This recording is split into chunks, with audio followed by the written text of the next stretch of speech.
Bismillahirrahmanirrahim. Assalamualaikum warahmatullahi wabarakatuh. Alhamdulillahi ala ihsani wa syukru lahu ala taufiqihi wa amtinani. Asyhadu an la ilaha illallah wahdahu la syarika lahu ta'ziman li sya'ni. Wa asyhadu anna Muhammadan abduhu wa rasuluhu da'ila ridwani. Allahumma salli alaihi wa ala alihi wa ashabihi wa ikhwani. Hadirin dan hadirat, ikhwan dan akhwat, bapak dan ibu yang dirahmati oleh Allah Subhanahu wa taala, pada kesempatan bahagia ini kita akan bahas tentang bagaimana cara menanamkan akidah kepada anak-anak ya. Ini adalah pembahasan yang penting bagi kita semua, terutama yang masih memiliki anak-anak ya. Bagaimana mendidik anak-anak agar bisa berada di atas akidah yang kokoh. Dan bahasan ini menjadi terasa lebih penting di mana kita tahu di zaman sekarang banyak sekali sarana-sarana yang bisa merusak akidah anak-anak ya. Terutama tontonan-tontonan yang mereka tonton seperti film-film yang mengajarkan kesyirikan, yang mengajarkan bersandar kepada selain Allah Subhanahu wa taala, yang mengajarkan mereka menjadi duniawi murni ya, dengan kemewahan-kemewahan, dan itu sudah ditanamkan sejak anak-anak ya. Belum lagi film hantu-hantu ya, yang membuat mereka ketakutan. Bukan cuma mereka, bapak ibunya juga ketakutan. Sehingga menggoyangkan akidah mereka. Bahkan sebagian permainan-permainan game saya juga dengar katanya juga mengajarkan hal-hal yang buruk terkait dengan akidah, seperti penghormatan terhadap berhala atau yang semisalnya ya. Maka tontonan-tontonan seperti ini bisa merusak akidah anak-anak ya, sejak mereka masih kecil dan tertancap dalam pikiran mereka ya. Dan ini semakin menekankan kepada kita untuk menjaga mereka dari hal-hal yang merusak akidah mereka dan untuk menanamkan akidah yang benar kepada mereka. Kemudian anak-anak mereka lemah ya, dalam Al-Quran disebutkan Allahul ladzi khalaqakum min dha'fin thumma ja'ala min dha'fin quwwah thumma ja'ala min ba'di quwwatin dha'fan wa syaibah. Allah yang telah menciptakan kalian dari kelemahan. Kelemahan ini marhalah anak-anak ya. Thumma ja'ala min ba'di dha'fin quwwah. Setelah itu Allah menjadikan setelah kelemahan menjadi kuat, itu masa muda. Thumma ja'ala min ba'di quwwatin dha'fan wa syaibah. Kemudian setelah masa muda, masa tua lemah kembali. Jadi secara umum marhalah anak-anak adalah marhalah fase di mana mereka lemah sehingga butuh perhatian khusus dalam mendidik mereka. Kemudian di antara hal yang terkait dengan marhalah atau fase anak-anak, sebenarnya mendidik anak-anak untuk berakidah yang kuat itu adalah fase yang mudah. Tidak sulit ya, selama tidak dikotori oleh tontonan-tontonan yang buruk atau pergaulan yang buruk. Hal ini karena anak-anak ya, masih di atas fitrah. Di antara karunia Allah Subhanahu wa taala, ketika Allah menciptakan manusia, Allah ciptakan mereka di atas fitrah tauhid. Sebagaimana sabda Nabi sallallahu alaihi wasallam, kullu mauludin yuladu 'alal fitrah. Setiap yang dilahirkan di atas fitrah. Fa abawahu yuhawidanihi ya, atau yunassiranihi atau yumajjisanihi ya. Maka kedua orang tuanya yang menjadikan dia Yahudi atau menjadikan dia Nasrani atau menjadikan dia Majusi. Tetapi asalnya anak-anak diciptakan di atas fitrah. Dalam hadis juga, hadis qudsi, Allah berfirman, khalaqtu ibadi hunafa. Sungguhnya aku menciptakan hamba-hambaku hunafa. Hunafa itu condong kepada tauhid dan jauh dari kesyirikan. Karena hunafa adalah jamak dari hanif. Hanif itu condong kepada tauhid dan menjauh daripada kesyirikan. Jadi hanif maknanya bukan lurus, tapi hunafa yaitu condong kepada tauhid, menjauh dari kesyirikan. Kata Allah, khalaqtu ibadi hunafa. Aku ciptakan hamba-hambaku hunafa, dalam kondisi cenderung condong kepada tauhid dan tidak suka dengan kesyirikan. Ini suatu hal yang fitri. Fajtalathum syayatin, kemudian syaitan pun datang menyimpangkan mereka. Jadi selama anak-anak belum terkontaminasi dengan tontonan-tontonan dan pergaulan-pergaulan yang salah, bacaan-bacaan yang keliru, pada dasarnya mendidik mereka sangatlah mudah karena mereka masih berada di atas fitrah, masih kosongan, belum diisi dengan macam-macam. Ya. Berbeda kalau kita mendidik orang yang sudah terisi dengan suatu pemahaman, suatu keyakinan, sudah mendarah daging, itu agak susah. Makanya anak-anak lebih mudah untuk dididik karena mereka masih di atas fitrah. Masih di atas fitrah maksudnya bukan ada sudah ngerti tauhid secara detail, enggak. Di atas fitrah itu maksudnya mereka secara umum punya potensi untuk bertauhid. Fitrah itu kalau saya bahasakan secara mudah, yaitu ada file yang Allah tanamkan dalam diri mereka. File itu bawaan dari sana. File tersebut bawaan dari Allah Subhanahu wa taala. Allah kasih yang file tersebut cenderung untuk tauhid, tidak suka dengan kesyirikan. Kecuali file tersebut dirusak oleh syaitan atau dengan hal-hal yang datang kuat bisa merusak fitrah tersebut. Ya. Makanya Rasulullah mengatakan kedua orang tuanya lah fa abawahu yuhawidanihi, ya, yang menjadikan dia, kedua orang tuanya menjadikan Yahudi, au yunassiranihi, atau menjadikan dia jadi Nasrani, au yumajjisani, atau menjadikan dia Majusi. Karena pengaruh orang tua sangat besar sehingga fitrah tadi bisa rusak, fitrah tadi bisa berubah.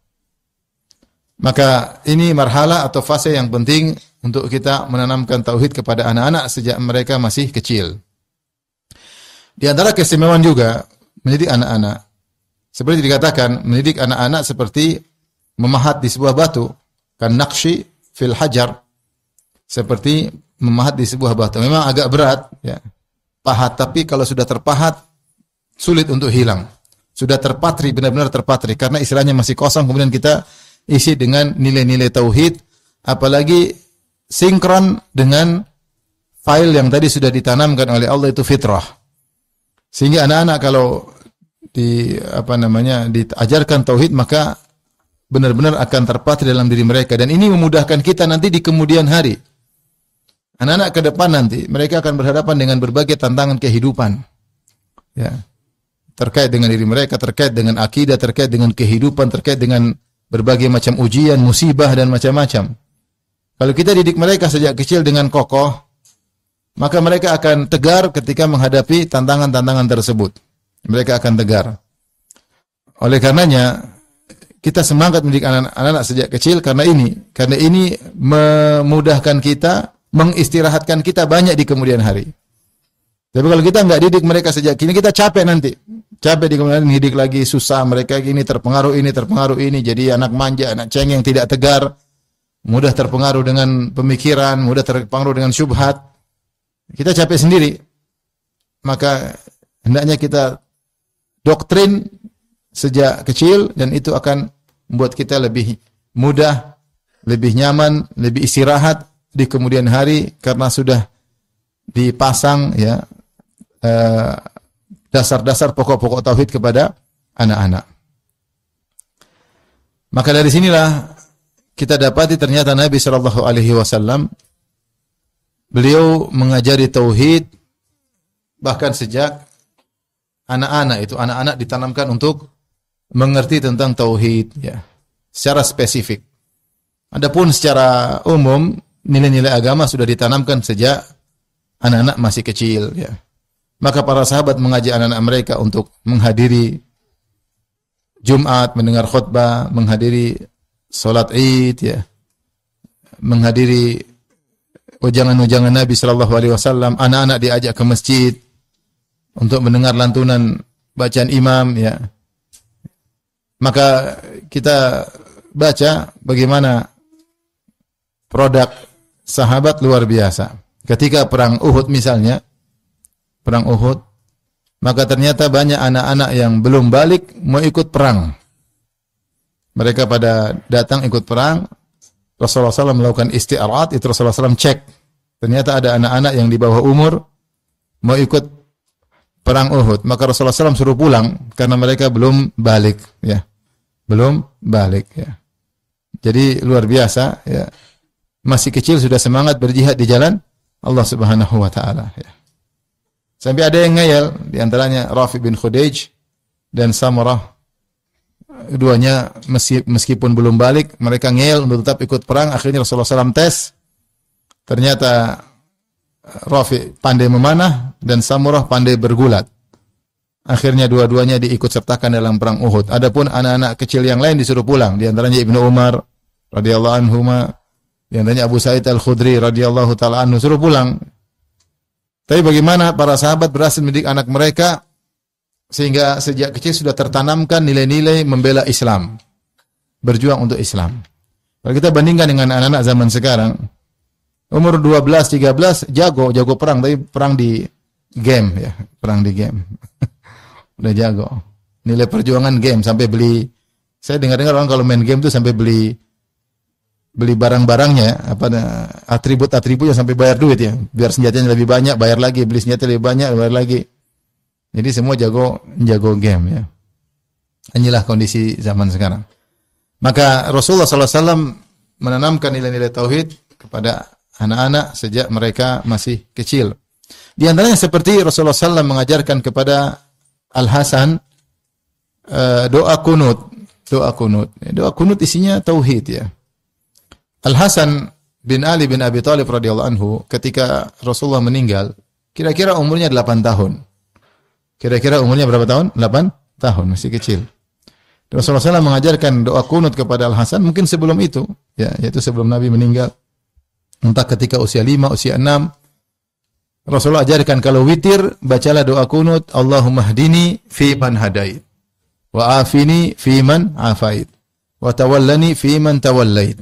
Wa barik li fi ma a'tait wa qini bi rahmatika syarra ma qadait fa innaka taqdi wa la yuqda 'alaik innahu la yadhillu man walait wa la ya'izzu man 'adait tabarakta rabbana wa ta'ala. Ini doa luar biasa maknanya ya. Kalau di hayati Allahumma hdini, Allah berilah aku petunjuk kepada aku bersama orang-orang yang dapat petunjuk. Mengajarkan hidayah di tangan siapa? Allah berilah fi man hadait wa afini fi man afait, ya Allah berilah aku keselamatan. Sama, keselamatan di tangan Allah.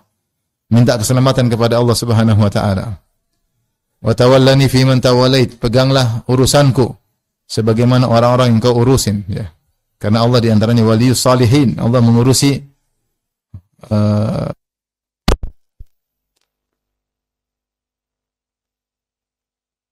kita enggak bakalan berhasil. Mengajarkan tawakal kepada Allah ya.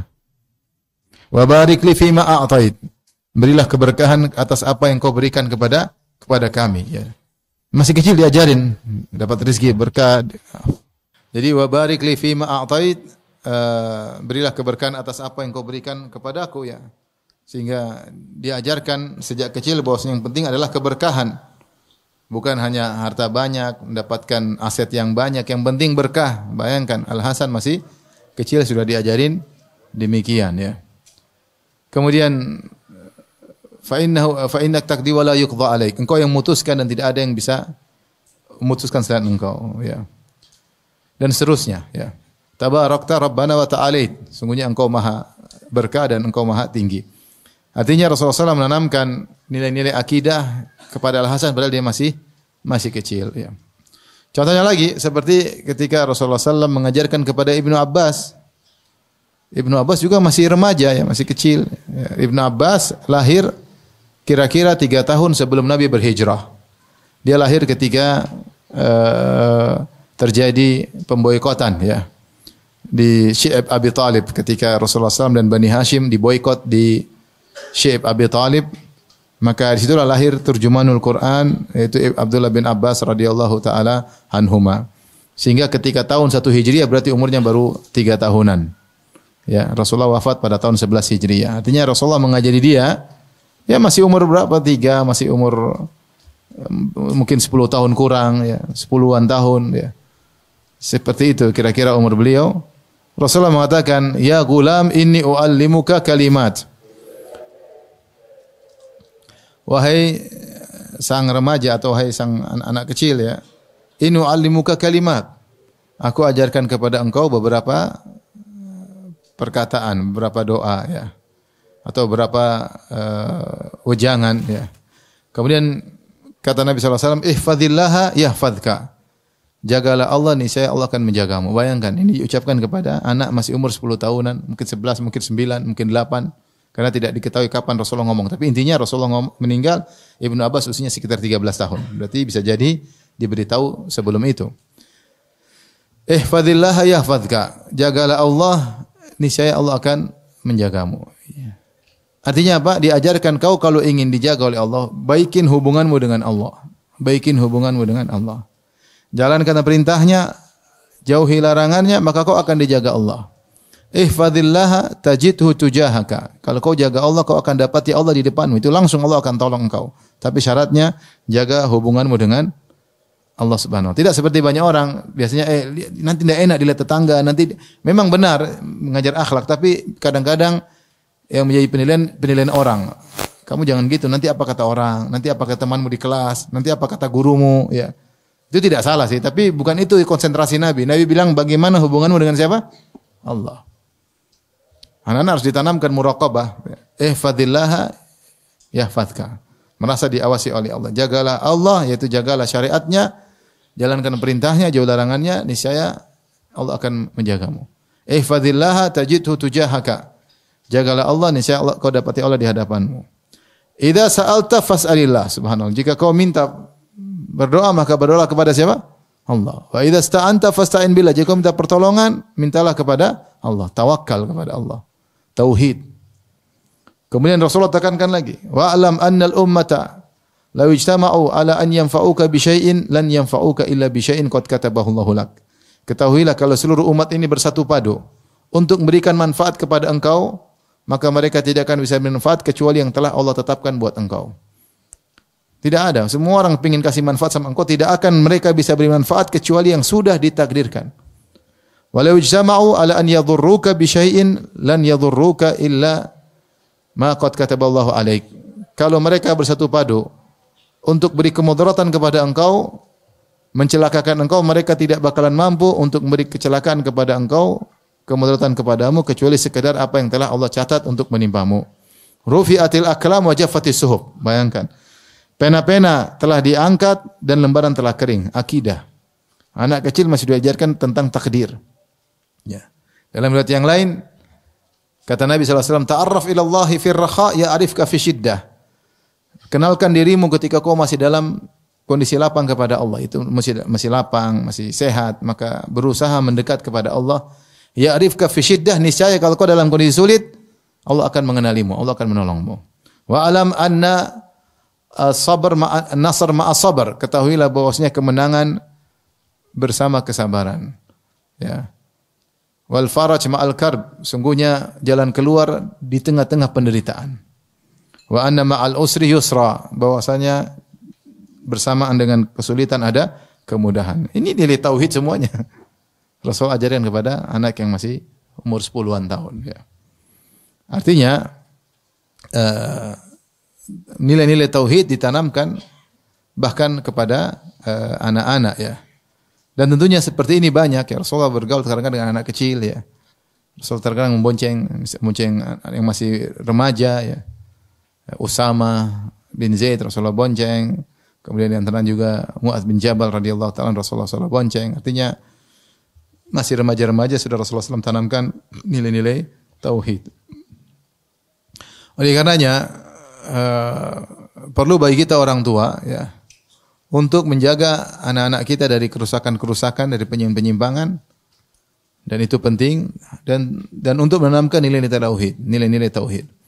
Makanya sampai begitu pentingnya menjaga anak-anak ya. Sampai Ibnu Qayyim menyebutkan di antara hak ya, di antara hak seorang anak adalah bapaknya ketika mau cari istri, cari yang solehah. Ya. Kalau dia asal cari istri yang penting cantik, ternyata tidak solehah, maka dia telah mendolimi apa? Anaknya. Dia telah mendolimi apa? Anaknya. Maka seorang bahkan disuruh berfikir tentang anak soleh sejak dia masih remaja, sejak dia masih bujangan, masih jomblo. Masih jomblo sudah diajak berfikir untuk bagaimana punya anak soleh. Iya tidak? Bahkan Ibnu Qayyim mengatakan di antara hak seorang anak an yantaqi, bahwasanya sang lelaki memilih calon ibunya yang solehah. Ya, dia tidak boleh asal sembarang nikah ya. Yang penting kaya, yang penting cantik, yang penting bahenol. Nah, kemudian anaknya jadi ratu dangdut ya. Enggak, cari yang benar. Cari yang benar. Supaya nanti yang bisa mengajarkan nilai-nilai tauhid ada ibunya. Karena ayah sering sibuk sana kemari ya. Bahkan itu hak seorang anak sebelum dia lahir. Bahkan di antara hak seorang anak adalah dia belum ada dalam alam wujud ini, belum ada. Ketika seorang lelaki menggauli istrinya, dia berdoa. Bismillah. Allahumma jannibna syaitan wa jannibi syaitan ma razaqtana. Ya Allah, jauhkanlah kami dari syaitan. Dan jauhkanlah syaitan dari rizki yang kau berikan kepada kami, dari anak kami. Ya, karena syaitan ikut menikmati apa yang dinikmati oleh manusia. Makanya kenapa banyak jin tidak mau keluar dari tubuh manusia? Dia nyaman dalam tubuh manusia. Dia enggak usah kerja, jadi pengangguran. Itu orang makan dia ikut apa? Ikut kenyang. Makanya suruh keluar enggak mau dia nyaman. Dia bisa mendompleng pada tubuh manusia untuk merasakan apa? Kenikmatan. Makanya dia tidak mau keluar. Dan Allah mengatakan wasyarikhum fil amwali wal auladi wa'iduhum. Dan silakan engkau iblis menyertai mereka dalam anak-anak mereka. Di antaranya tafsiran para ulama, syaitan ikut menyertai ketika seorang laki berhubungan istrinya, dia ikut menyertai dalam hubungan intim tersebut. Ini hal gaib, kita enggak tahu, tapi demikian di antara tafsir para salaf. Dan kalau dia ikut serta dalam hubungan intim tersebut, ya, khawatir punya pengaruh dampak kepada rezeki yang diberikan. Makanya seorang ketika ingin berhubungan, di antara hak anaknya, dia berdoa, Allahumma jannibna syaitan wa jannibi syaitan ma razaqtana. Jauhlah kami dari syaitan ketika sedang berhubungan. Jangan lupa bilang bismillah, ya. Baik laki-laki maupun perempuan dua-duanya berdoa. Dan berdoa agar syaitan jauh dari anak kalau dilahirkan dari hubungan intim tersebut. Kata Nabi, siapa yang mengucapkannya, maka syaitan tidak akan beri mudarat kepadanya, kepada anak ini. Apa maksud kata para ulama menjelaskan? Apa maksud Nabi syaitan tidak akan beri mudarat kepada anak ini? Maksudnya bukan anak ini menjadi maksum. Bukan menjadi maksum, tidak mungkin melakukan kesalahan, tidak. Tetapi anak ini pasti terjaga. Kalau dia pun nakal, kalau dia pun ini, dia akan kembali lagi dan dia akan menjadi anak yang soleh. Intinya dia akan jadi anak soleh. Apapun yang menimpa dia akan. Setan tidak mampu membuat dia menjadi anak tidak soleh. Mungkin dia lepas kontrol, mungkin dia nakal sedikit, tapi dia pasti menjadi anak soleh. Maka jangan lupa kalau seorang berhubungan, berdoa dengan doa tersebut di antara hak anaknya, di antara hak anaknya. Bahkan ketika Allah Subhanahu wa taala berfirman dalam surat Al-Baqarah, nisa'ukum harthul lakum fa'tu harthakum anna syi'tum wa qaddimu li anfusikum wattaqullaha wa'alakum annakum mulaqu. Kata Allah Subhanahu wa taala, istri-istri kalian adalah sawaladang bagi kalian, maka datangilah sawaladang tersebut, itu gaulilah mereka anna syi'tum, kapan kalian mau dan bagaimanapun cara kalian mau. Setelah itu Allah berfirman, wa qaddimu li anfusikum, dan berikanlah kepada diri kalian pahala. Berikanlah pahala kepada diri kalian. Dibahas oleh para ahli tafsir bagaimana cara mendapat pahala ketika berhubungan dengan istri. Maka dijelaskan maksudnya ketika dia berhubungan dengan istri, dia berniat dengan niat yang baik. Di antara untuk menjaga kehormatannya, di antara untuk menjaga kehormatan istri, di antaranya agar punya anak soleh dari hubungan tersebut. Agar punya anak soleh dari hubungan tersebut. Oleh karenanya motivasi dari Allah, dari Nabi untuk bisa punya anak soleh luar biasa. Luar biasa. Di antaranya Rasulullah SAW mengatakan, idza matal insan inqata'a anhu amaluhu illa min thalath. Jika seorang meninggal dunia terputus amalannya kecuali 3. Di antaranya waladun salihun yad'u lahu, anak soleh yang mendoakannya. Ini apa? Isyarat untuk kita semangat mendidik anak kita menjadi anak soleh. Karena itu aset buat kita, aset terbaik setelah kita meninggal dunia terutama. Masih hidup sudah aset terbaik, apalagi setelah meninggal dunia. Ini semua adalah motivasi dari syariat, tentu banyak sekali dalilnya yang memotivasi kita agar kita berusaha memiliki anak soleh. Dan namanya anak soleh yaitu di atas akidah yang benar dan akidah yang kuat. Taib. Sekarang kita akan bahas bagaimana praktek ya. Agar kita bisa mendidik anak agar anak-anak bisa memiliki akidah yang benar. Tentunya anak-anak berbeda-beda ya. Dari umur misalnya 4 tahun, 5 tahun, kalau sudah besar berbeda lagi ya. Tapi tetap kita berusaha menanamkan akidah kepada mereka meskipun masih kecil. Contoh misalnya, kalau kita bicara tentang menanamkan akidah yang benar kepada anak-anak ketika usia mereka mungkin umur 5 tahun, ketika sudah bisa diajak untuk apa? Untuk diskusi, berbicara, bisa dipahamkan. Anak umur 4 tahun, 5 tahun sudah bisa diajak ngomong ya. Sudah bisa diajak ngerti ya. Misalnya menanamkan tentang tauhid ar-rububiyah. Tauhid ar-rububiyah. Tauhid ada 3, rububiyah, uluhiyah, asma sifat. Sederhana. Misalnya bagaimana cara menanamkan anak terhadap tauhid ar-rububiyah. Maka sederhana, kita kalau ada kesempatan, kita lagi jalan terus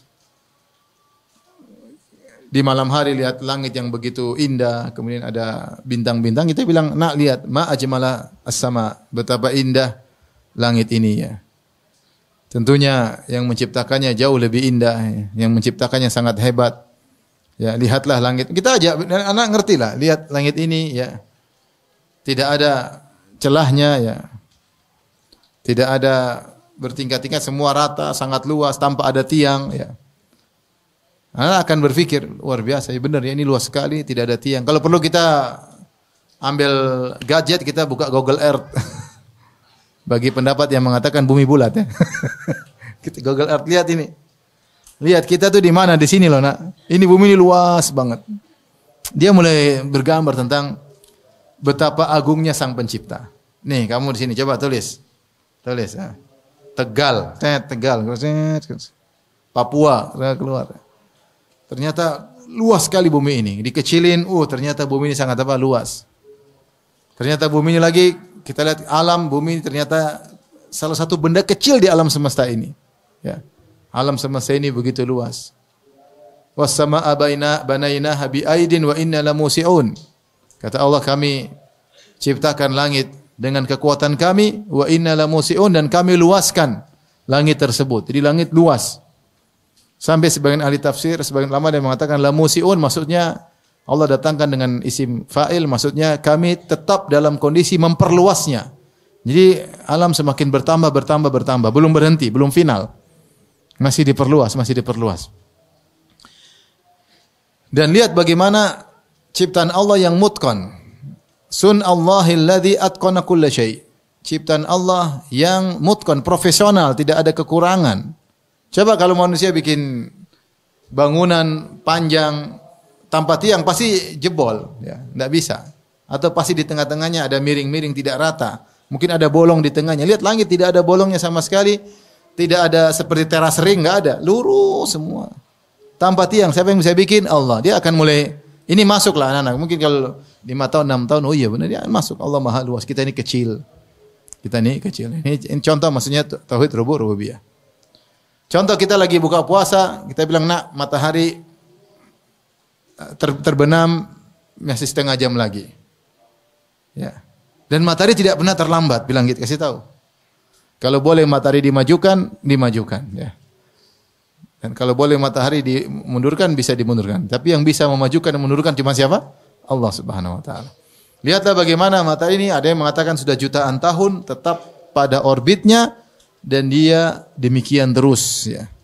Artinya menggambarkan bagaimana profesionalnya ciptaan Allah Subhanahu wa taala. Ya. Gambarin matahari, kita kalau nyalain kompor aja kalau gasnya habis lama-lama apinya apa? Kecil. Itu kita cuma nyalain 3 jam, 4 jam habis gasnya. Matahari jutaan tahun konstan panasnya sampai kepada bumi. Siapa yang bisa bikin seperti itu? Kalau bukan Maha Pencipta yang luar biasa. Artinya ini perkara-perkara mudah bisa kita tanamkan pada anak-anak ya. Tentang rububiyah. Dan itu dia membuat dia cinta kepada Allah Subhanahu wa taala ya. Rububiyah ya. Kalau ada apa kita bilang, belum rezekimu nak. Iya belum ya. Kalau Allah kasih rezeki, ini tanam tentang apa? Pemberi rezeki adalah siapa? Allah. Itu sering ulang-ulang aja, terdoktrin, anak muda kok. Anak-anak muda, ya.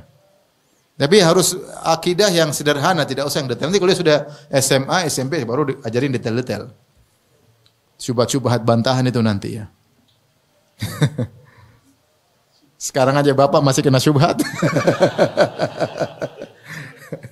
Anak-anak insya Allah yang muda-muda, artinya ini pelajaran sederhana, dikasih tahu mereka bisa memahami.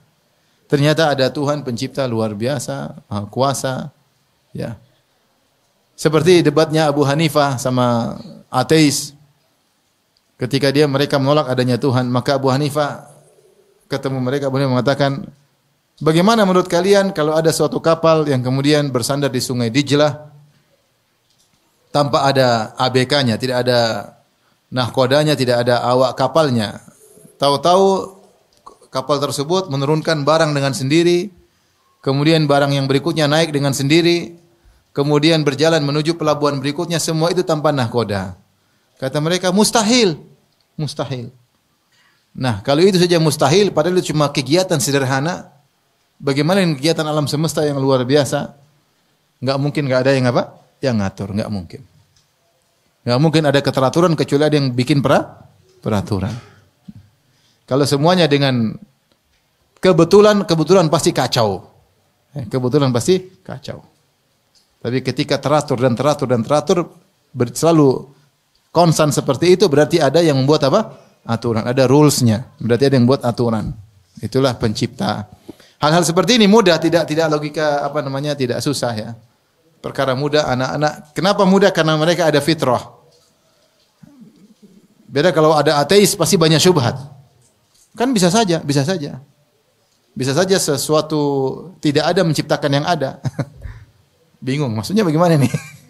Suatu tidak ada menciptakan sesuatu yang ada. Kenapa? Karena sesuatu yang tidak ada itu ada potensi macam-macam bicara gedabrus ya. Tapi kalau anak-anak kosong dikasih tahu gini mereka langsung ngerti. Jadi maksud saya menanamkan tauhid itu mudah. Tauhid mudah. Ini contoh masalah tauhid rububiyah. Kita bawa ke taman safari, suruh lihat jerapah, suruh lihat berbagai macam hewan, subhanallah, Allah ciptakan dengan berbagai makhluk. Ini semua ada rizkinya ya. Sebagaimana ini dikasih rizki, burung-burung sana dikasih rizki, ya kita juga ada rizkinya. Tanamkan bahwasanya Allah Maha Pemberi rizki. Ngomong aja sekali, anak-anak beberapa kali, 5 kali diucapin dan nyantol, masih kecil. Si 6 tahun, 7 tahun, 8 tahun masih aja ngobrol. Nyantol insyaallah. Mereka mikir ya. Ini contoh menanamkan tauhid rububiyah ya. Intinya rububiyah itu yang mencipta hanyalah Allah, yang menguasai alam semesta hanyalah Allah, yang mengatur alam semesta hanyalah siapa? Allah ya. Bilang coba makhluk mana ada makhluk bisa ngatur matahari? Mana ada makhluk bisa ngatur matahari? Enggak ada. Makhluk lemah, enggak dikasih makan lapar, dikasih minum haus, sakit. Gimana mau ngatur matahari? Bagaimana ada remote remote awan, remote hujan? Enggak mungkin. Padahal insyaallah mudah mereka paham. Sederhana. Kenapa mudah? Karena ada file. File itu namanya fitrah. Itu yang saya bilang. Terus yang kedua, misalnya kita mengajarkan tauhid al-uluhiyah. Tadi kata Nabi kepada Ibnu Abbas, "Fa idza sta'anta fasta'in billah." Mereka mau ujian, mereka mau sesuatu, berdoalah bersama Allah. Doain biar Abi punya uang belikan kamu mainan. Misalnya Abi belikan mainan, Abi enggak ada uang. Semua uang yang pegang mama bilang. Kamu berdoa sama Allah biar Abi dapat rezeki. Kalau Muslim minta sama mama enggak kasih, kamu berdoa sama Allah supaya Allah merubah hati mama. Jadi kita suruh dia berdoa kepada siapa? Allah. Gimana dia? Sudah angkat tangan aja berdoa. Allah berdoa, minta mainan. Sejak kecil kita ajarin dia untuk minta kepada Allah Subhanahu wa taala. Jangan kita bilang, "Oh tenang, Abi duit banyak, santai." Jadi akhirnya dia selalu bersandar kepada abinya, tidak bersandar kepada Allah Subhanahu wa taala. Ya. Ada masalah, oh tenang, ada Abi, tenang, maju aja. Abi di belakang, tenang. Abi punya teman jenderal banyak, kawan, santai. Enggak gitu, akhirnya kita tidak mengajarkan dia untuk bersandar kepada Allah Subhanahu wa taala. Tidak mengajarkan dia untuk bersandar kepada Allah Subhanahu wa taala. Oleh karenanya meskipun kita punya kemampuan, meskipun kita banyak backingan, banyak dekingan ya, kita suruh kau berdoa kepada Allah. Insyaallah dimudahkan. Berdoa kepada Allah. Dan benar-benar dia melatih diri untuk minta kepada Allah Subhanahu wa taala. Ada masalah, berdoa. Berdoa. Kamu minta apa ya bangun malam? Ajak dia bangun malam salat dan berdoa. Katanya mau minta sama Allah, berdoa. Sehingga selalu dia bersandar kepada Allah Subhanahu wa taala. Bertawakal kepada Allah Subhanahu wa taala. Kamu sudah berdoa, serahkan sama Allah. Ngomong sama anak, tenang aja. Ada Allah bersamamu, ada Allah bersamamu. Kamu tadi salat subuh enggak? Salat subuh ya. Kata Nabi sallallahu alaihi wasallam, "Man shallal fajr fa huwa fi dhimmatillah." Siapa yang salat subuh di bawah perlindungan Allah, santai aja. Jadi kita latih dia untuk sandarkan diri kepada. Mau keluar rumah, udah doa belum? Coba doa. Abi mau dengar. Bismillahi tawakkaltu 'ala Allahi la haula wala quwata illa billah. Jadi dia mau keluar rumah, dia ingat doa kepada Allah Subhanahu. Jadi selalu kaitkan hatinya kepada Allah, minta kepada Allah. Kalau kita punya rezeki, kita belikan misalnya kambing. Ini kambing kita nyembelih untuk Allah. Ya, untuk apa? Kurban. Untuk kurban. Oh, dia senang. Ini kambing buat kamu. Ayah sudah punya, ya. Mama udah punya kambing buat kamu kambing. Oh, dia semangat. Dia tahu ada namanya nyembelih untuk siapa? Untuk Allah. Kenapa sembelih? Dijelasin. Sebagai bentuk syukur, kita hanya boleh nyembelih untuk Allah yang menciptakan kambing ini, yang mengalirkan darah dalam kambing ini, dialah yang kita serahkan darah untuknya. Karena dia yang mengalirkan dalam tubuh kambing ini, kita alirkan darah tersebut untuk dia. Insyaallah fitrah, dia ngerti, ya. Jadi semangat dia. Tapi masalahnya tiap tahun dia minta dipotongin apa? Kambing. Itu masalahnya. Tapi tidak apa, jadi tanamkan tauhid uluhiyah, bahwasanya berdoa hanya kepada Allah, tawakal hanya kepada Allah, menyembelih hanya untuk kepada Allah Subhanahu wa taala dengan cara-cara yang mungkin kita lakukan. Maksud saya, yang penting kita niat. Maksudnya kalau kita enggak niat, terlalu sibuk. Sibuk urusan ini, sibuk urus sibuk ini. Sehingga kita enggak sempat untuk mendidik anak-anak di atas tauhid. Tapi kalau kita punya niat, sebenarnya mudah. Sisihkan waktu sebentar, tidak lama. Mudah, sehingga dia bisa menjalankan tauhid kepada Allah, baik tauhid rububiyah maupun uluhiyah. Tauhid al-asma wa sifat. Al-asma wa sifat maksudnya kita kenalkan kepada sang anak tentang nama-nama Allah yang maha indah. Di antaranya misalnya, terutama nama yang mudah, misalnya Ar-Razzaq sama Ar-Rahim, Ar-Rahman Ar-Rahim. Misalnya dia baca, sudah hafal Al-Fatihah, coba baca Alhamdulillahirabbil alamin Ar-Rahmanir Rahim. Maha pengasih lagi maha penyayang. Kita serang Allah maha sayang. Kita diginikan. Allah masih sayang sama kamu, Allah sayang sama ayah, sama abi, sama umi. Makna-makna ini mudah, ya. Allah selamatkan kamu. Ini bisa kita tanamkan kepada anak-anak. Ar-Razzaq apalagi? Ar-Razzaq, Maha pemberi rezeki adalah Allah Subhanahu wa taala, ya. Dia yang Maha pemberi rezeki. Ini semua rezeki dari Allah. Tadi seperti rezeki Allah berikan kepada hewan-hewan, kepada burung-burung, apalagi manusia, ya. Wa ka'ayyim min dabbatin la tahmilu rizqaha Allahu yarzuquha wa iyyakum. Betapa banyak hewan melata tidak mampu mengurusi rezekinya. Hewan tidak mampu mengurus rezekinya. Kenapa? Dia tidak cerdas seperti manusia. Sarana prasarana juga tidak. Namun Allah siapkan. Allah kasih insting sehingga dia bisa mencari rezekinya. Allah yang ngatur rezekinya. La tahmilu rizqaha Allahu yarzuquha wa iyyakum. Allah yang beri rezeki kepada mereka dan juga beri rezeki kepada kalian. Kalau hewan yang jadi berizki apalagi kita. Artinya nilai-nilai seperti ini mudah. Sehingga anak-anak menjadi mengenali sebagian nama-nama Allah sehingga mereka terpatri dalam diri mereka tauhid al-asma was sifat. Ya. Tauhid asma was sifat. Ini contoh menanamkan 3 tauhid kepada anak-anak. Contoh lagi nilai akidah yang bisa kita tanamkan kepada anak-anak. Misalnya adalah tentang takdir. Beriman kepada takdir. Ini sangat penting kita tanamkan sejak kecil. Karena anak-anak itu, mereka akan menghadapi banyak ujian dalam kehidupan mereka. Gagal dalam ujian, ya. Nanti kalau udah besar ternyata nazar ditolak. Banyak hal, ya. Di kelas mungkin sakit atau mungkin gagal, banyak hal. Ya, mau liburan enggak jadi, banyak hal. Anak-anak kan sering sedih. Kenapa sedih? Karena mengalami sesuatu yang mereka tidak duga atau sesuatu yang mereka tidak sukai. Maka kita harus menanamkan beriman kepada takdir. Sebagaimana tadi Nabi tanamkan kepada Ibnu Abbas. Rufi'atil aqlam wa jaffatis suhuf. Pena-pena sudah diangkat dan lembaran sudah kering. Wa'lam ma asabaka lam yakun liyukhti'ak. Kata Nabi kepada Ibnu Abbas, ketahuilah apa yang mengenaimu kalau sudah ditakdirkan tidak akan meleset darimu. Wa ma akhta'aka lam yakun liyusibak. Dan apa yang tidak tercatat untukmu tidak bakalan kau dapatkan, tidak bakalan kau dapatkan. Tanamkan dalam hati anak-anak. Sehingga kalau kita ada musibah apa-apa, misalnya naik mobil atau ada kecelakaan, kita bilang pertama qadarullah. Sudah takdir. Anak dengar sering ayahnya bilang apa? Qadarullah.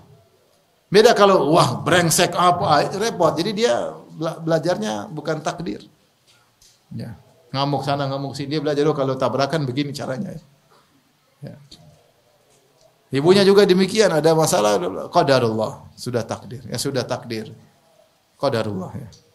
Dengan sering dia dengar seperti itu, maka dia akan mudah menghadapi ujian. Dan itu sebenarnya takdir ini adalah sebenarnya rumit. Takdir itu kalau saya sering ngajar masalah takdir. Sebenarnya rumit, tetapi karena sudah ada fitrah, orang dipahamkan mudah.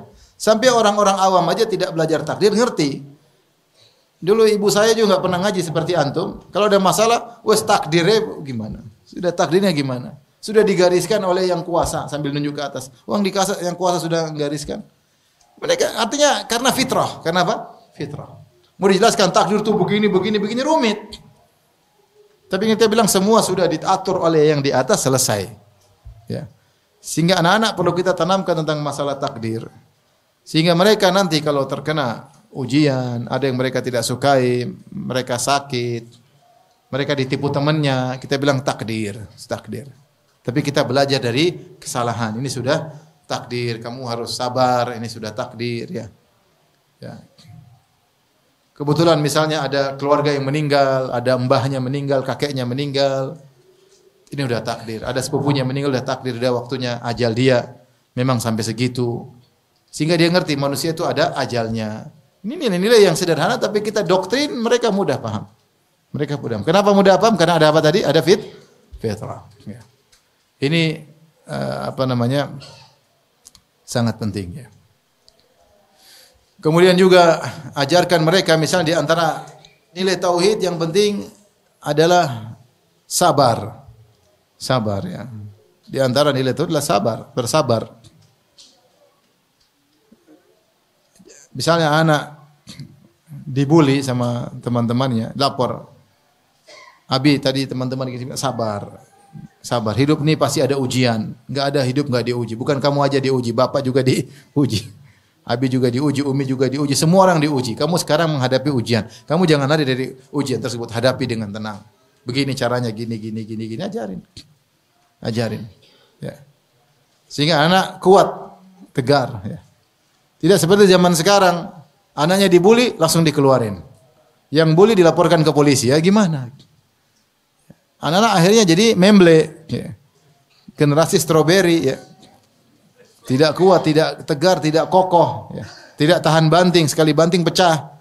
Seperti zaman sekarang. Kalau ternyata buliannya masih biasa, masih manusiawi, masih normal, biarin aja itu lika-liku hidup. Seperti itu. Dia suruh dia tegar menghadapi. Ada kawan telepon saya, Ustaz, saya mau keluarkan anak saya dari sekolah ini. Bilang, kenapa? Anak saya dibully. Dibully gimana? Gini-gini. Masih normal, saya bilang. Saya bilang jangan keluarkan. Kau tahan situ anakmu.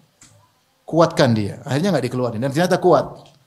Ajarin anak untuk kuat, tegar dalam menghadapi apa? Ujian.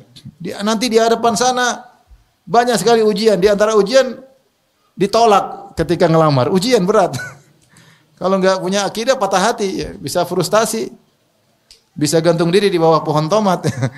Oleh karenanya ini terjadi di berita-berita ya. Tidak kuat menghadapi ujian, frustasi, bunuh diri. Saya kenal seorang, subhanallah. Istrinya selingkuh. Dia gantung diri. Saya bilang bodoh. Kawin lagi ngapain? Udah bisa kawin lagi ngapain gantung diri? Istrinya tambah senang, ada yang mengganggu sudah mati ya sudah. Saya pikir, tapi ya itu frustasi, kasihan. Istrinya selingkuh, dia gantung apa? Diri. Waliyadzubillah ya. Hari lagi saya baca di berita, Istrinya ngomel melulu, dia lompat ke sungai mati. Ya. Maksud saya, itu mental tidak ada. Mental tidak ada. Tidak tahan banting. Ya. Anak-anak sejak kecil, maksudnya jangan bilang, kamu siap-siap dapat istri tukang ngomel. Enggak. Maksud saya, sehingga dia dalam menghadapi masalah apa, dia kuat. Dibully biarin aja. Dia ngomong biarin sabar. Jangan nangis biar nangis, tapi kamu kembali lagi ngomong begini, ajarin begini, jawabnya begini. Kalau dia ngomong begini, jawabnya begini. Kalau begini lapor ke sini. Jadi jangan buat dia mentalnya jatuh. Jangan buat dia mentalnya apa? Mentalnya jatuh. Maka diajari namanya sabar. Sabar. Minta beli mainan, lagi nggak ada uang, sabar. Sabar ya, berdoa sama Allah, sabar. Lagi nggak ada uang, sabar. Jadi sakit, sabar. Jadi diajarin untuk bersabar. Karena sabar adalah suatu nilai tauhid yang sangat tinggi. Ya, wa ma a'tallahu ahadan ata'an awsa' minas sabar. Tidak pernah Allah beri karunia yang paling besar kepada seorang hamba seperti karunia sabar. Kalau anak kita sejak kecil sudah sabar, luar biasa. Luar biasa. Bukan sedikit ngomel, marah, teriak-teriak, wah ini repot. Kita harus latih dia sejak kecil sabar. Dan itu dengan didoktrin sampaikan berulang-ulang. Ini contoh nilai akidah yang bisa kita tanamkan kepada anak-anak dan mereka perlu untuk sabar karena hidup ini banyak hal yang tidak sesuai dengan yang kita inginkan. Tanamkan kepada mereka hidup ini adalah ujian. Kalau mau senang terus di surga, bukan di sini. Taib, di antara nilai akidah yang bisa tanamkan sama anak-anak adalah muraqabatullah, bahwasanya Allah Maha melihat. Allah Maha melihat. Ya. Kita tanya misalnya, "Nak, kamu tadi ngapain?" Enggak, Umi tadi begini. Kita tahu dia bohong, tapi kita jangan bilang dia bohong. Kita bilang Allah Maha mengetahui. Kalau Umi enggak tahu pun Allah tahu. Allah ada malaikat nyatat. Kita tanamkan tentang adanya malaikat nyatat. Kamu tadi begini-begini pun malaikat catat. Tapi jangan bilang kamu begini kan, enggak usah. Ya, artinya ini latihan menanamkan bahwasanya Allah Maha melihat. Kalau pas ketahuan kita bilang kan, toh, kamu sembunyi dari mama, dari Umi, Allah bongkar satu saat. Kenapa? Karena Allah tahu. Allah masih sayang sama kamu, makanya kamu ketahuan. Ditanamkan. Karena kalau kita tidak tanamkan muraqabah, mereka nanti ada kita, mereka baik, enggak ada kita, mereka enggak baik. Ya. Maka tanamkan muraqabatullah. Ya, tanamkan. Ya. Kalau masih kecil kita bilang, "Kamu di mana?" "Aku di mana, Mi?" Ya Umi enggak tahu, tapi Allah tahu kamu di mana. Jadi doktrin. Memang Umi enggak tahu kamu di mana, tapi paling kita tahu, cuma kita bilang Umi enggak tahu di mana, tapi Allah pasti tahu kamu di mana. Ini seperti ini, dia merasa menanamkan muraqabatullah, merasa bahwasanya Allah selalu melihatnya dan mengawasinya. Ini penting terutama zaman sekarang. Anak-anak sekarang dikasih gadget, kita enggak tahu apa yang mereka lakukan. Kalau enggak dikasih HP, ngamuk-ngamuk. Teman semua punya HP, saya enggak punya HP. Keluar dicengengin sama teman-temannya. Udah gede enggak dikasih HP, oh dia tambah meronta. Dikasih HP rusak seperti apa teman-temannya. Nah, kalau dia punya muraqabah, sedikit HP dia bisa jaga diri. Dan ini ujian yang sangat berat di zaman sekarang ini. Maka menanamkan muraqabatullah sejak awal itu sangat penting. Bosnya Allah Maha melihat, Allah Maha mengetahui, malaikat mencatat apa yang engkau lakukan. Dari kecil kita tanamkan. Ya. Kalau dia ngomong agak salah-salah yang benar, begitu, Allah tahu loh. Ya, enggak begitu. Ini dia ngaku, biar dia ngaku sendiri. Ya. Allah tahu loh, hati-hati loh. Dicatat loh. Begini loh. Ya. Tapi di antara nilai tauhid, akidah yang bisa kita tanamkan kepada anak-anak tentang al-jannah wan nar, tentang surga dan neraka. Ini kita sampaikan terus. Hati-hati kamu neraka. Kamu masuk neraka enggak? Neraka itu disiksa, dibakar. Kamu masuk surga enggak? Surga enggak? Anak saya pernah datang pada saya, dia masih kecil. Dia bilang, "Abi, mau tidur." Saya lagi tidurin dia. "Abi," kalau dia sebut namanya, "kalau saya tadi siang salah terus sekarang minta ampun sama Allah, Allah ampuni enggak?" Subhanallah. Saya juga kaget ada anak ngomong kayak gitu. Saya bilang Allah Maha Pengampun. Kalau diampuni masuk neraka enggak? Enggak. Gitu ya. Dia enggak bilang saya salah, dia bilang kalau kalau saya salah tadi siang terus malam saya bertobat sama Allah, Allah masih marah enggak? Saya bilang enggak. Terus enggak jadi masuk neraka? Enggak, kalau bertobat. Ya sudah saya biarin aja, saya enggak. Nah, tadi siang ngapain yo? jangan dikejar. Biarin aja. Dia pasti salah itu. Karena dia masih kecil, dia enggak tahu cara nipu, masih umur kecil. Itu dia ngomong berpikir ada logika di benaknya, kita lurusin. Jadi Anda ditanamkan tentang surga neraka. Hati-hati durhaka sama orang tua, neraka begini. Kalau berbuat baik dapat surga gini, nanti surga masuk surga sama mama, masuk surga sama abi, masuk surga sama kakak adik. Kalau kamu nakal masuk neraka sendiri. Jadi ditanamkan surga dan neraka ini penting. Ya. Beriman tentang hari apa? Akhirat. Beriman dengan tentang hari akhirat. Kalau ada keluarga meninggal nih, sekarang ini mbah meninggal, kakek meninggal, dia sudah masuk dalam alam kubur. Alam kubur tuh gimana? Biar begitu jelasin aja, alam kubur ada alam gaib, kita enggak tahu kayak apa. Tapi kalau dia baik, dia dapat kenikmatan di situ. Kalau dia nakal, disiksa di situ. Anak-anak insya Allah mudah terima. Ya. Karena tidak ada syubhat dalam benak mereka. Nah ini kalau kita sudah doktrin seperti itu, kemudian terbawa mereka besar, mereka remaja, mereka sekolah, kemudian mereka menghadapi berbagai macam problematika kehidupan, mereka akan kuat. Karena sudah ada nilai-nilai akidah yang kita tanamkan dalam kehidupan mereka sehari. Dan ingat ini perlu berulang-ulang. Perlu berulang-ulang. Nah, kalau kita sudah tanamkan nilai tersebut, kita jadi contoh dalam masalah akidah, kita jadi contoh. Betapa indah anak-anak terjaga di malam hari, dia lihat bapak ibunya sedang sholat malam. Betapa indah anak-anak melihat kita berdoa sambil menangis. Dia enggak ngerti. Jadi kita berdoa, anak bilang, "Abi, lagi ngapain sih?" Abi lagi doain siapa, Bi? Doain kamu. Kan dia, Abi sayang sama saya. Jadi lihat abinya berdoa kepada siapa? Kepada Allah. Nah, kita harus praktekkan di depan mereka. Kayak tadi ada masalah, kita bilang qadarullah. Kita tidak ngamuk-ngamuk, tidak teriak-teriak, tidak banting sana, banting sini. Ya. Ada musibah, kita bilang inna lillahi wa inna ilaihi raji'un. Anak-anak sering dengar. Jadi kita materi yang kita sampaikan kepada mereka tidak bertabrakan dengan praktek kita. Karena kalau kita sampaikan harus begini, ternyata prakteknya tidak seperti yang kita ucapkan, buyar semua doktrin yang kita tanamkan, hancur semuanya. Ternyata Abi tidak sabar, ternyata Abi tidak begini, ternyata Abi begini, ternyata Umi begini, selesai buyar. Ya. Oleh karenanya, selain kita sampaikan doktrin kepada anak-anak, kita sendiri harus menunjukkan dalam praktek keseharian dengan nilai-nilai tauhid tersebut. Nilai-nilai tauhid tersebut ya. Sehingga anak-anak semakin kokoh. Sehingga nanti saatnya ketika mereka sudah mencapai marhalah berikutnya, sudah umur misalnya berapa tahun sudah mampu, mulai kita tanamkan dengan yang lebih detail. Dan ini adalah tugas utama para orang tua. Selalu saya ingatkan. Mendidik anak-anak adalah tugas utama para orang tua.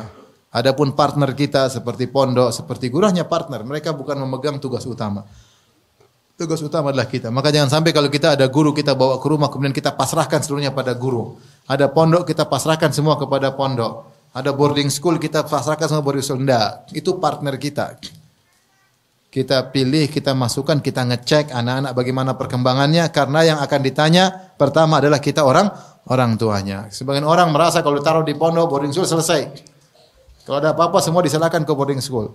Kita juga bertanggung jawab dan yang tanya kepada Allah adalah pertama adalah kita orang tua anak-anak tersebut. Demikian saja kajian kita. Kurang lebih mohon maaf. Subhanakallah bihamdik asyhadu an la ilaha illa anta astaghfiruka wa atubu ilaik. Assalamualaikum warahmatullahi wabarakatuh.